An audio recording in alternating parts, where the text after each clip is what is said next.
अध्याय 1 मुलाकात। एक छोटे से शहर की सुबह थी। धूप खिड़की से छनकर आ रही थी और सड़क पर हल्की ठंडी हवा बह रही थी। आरव 22 साल का एक लड़का कॉलेज से पास आउट होकर अपने सपनों को पूरा करने की तैयारी कर रहा था। वह मेहनती था, लेकिन उसकी जिंदगी बहुत साधारण थी। घर, दोस्तों की महफिलें और कभी-कभी किताबें। उसे लगता था कि प्यार जैसी चीज सिर्फ फिल्मों और कहानियों में होती है। लेकिन किस्मत के खेल को कौन रोक सकता है? इसी किस्मत ने उसकी मुलाकात कराई मीरा से। मीरा शहर में नई आई थी।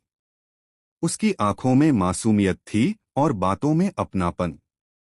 पहली बार लाइब्रेरी में आरव ने उसे देखा, सफेद सलवार सूट में, हाथ में किताब और खिड़की के पास बैठी। वो पल जैसे रुक गया हो।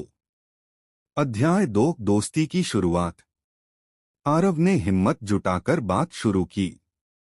एक्सक्यूज मी, ये किताब अगर आप पढ़ चुकी हो तो क्या मैं ले सकता हूं? मीरा ने मुस्कुराकर कहा, अभी आधी पढ़ी है, लेकिन कल तक आपको दे दूंगी। उस एक मुस्कान ने आरव का दिल जीत लिया। फिर धीरे धीरे उनकी बातें बढ़ने लगीं, किताबों से लेकर जिंदगी तक। कभी कैफे में कॉफी, कभी कॉलेज कैंपस में लंबी वॉक। उनकी दोस्ती दिन ब दिन गहरी होती चली गई। अध्याय 3 इजहार। आरव जानता था कि उसके दिल में अब सिर्फ दोस्ती नहीं बची। वो हर दिन सोचता था, क्या मैं उससे कह दूं? कहीं वो दूर न हो जाए। एक शाम बारिश हो रही थी। दोनों लाइब्रेरी से निकल रहे थे। बारिश में भीगती मीरा के बाल उसके चेहरे पर गिर रहे थे। आरव ने हिम्मत करके कहा, मीरा, अगर मैं कहूं कि तुम मेरी जिंदगी की सबसे खूबसूरत वजह हो तो क्या तुम मानोगी?